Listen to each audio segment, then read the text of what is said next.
Hello, in this video I want to show you how you can create the WBS structure and the activities over here in Primavera using the UniversalPlantViewer adapter for Oracle Primavera. So first of all, on the Primavera tab you have to set the correct connection settings so we can then connect to this remote address using this user password and project. So here the project name is CR Experts. It's just an empty project over here in Primavera, and there is one empty WBS item. So as you can see, this is completely free of any activities. Next step is to connect to your UniversalPlantViewer session, so just press the connect button. And this also reads in the available rule sets. So now in this drop down box I can select the erection rule set. And there's another video available where I show you how to modify the rule sets.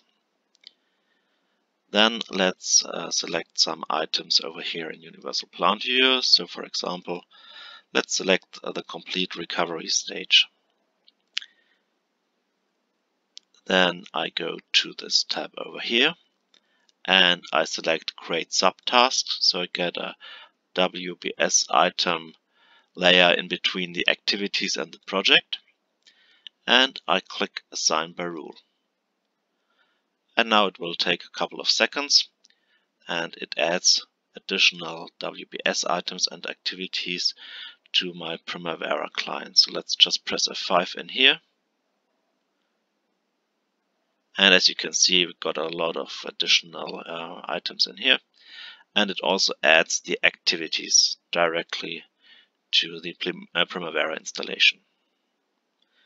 And then you can start moving around the tasks, making them depending on other tasks and so on, and use this with a UniversalPlantViewer.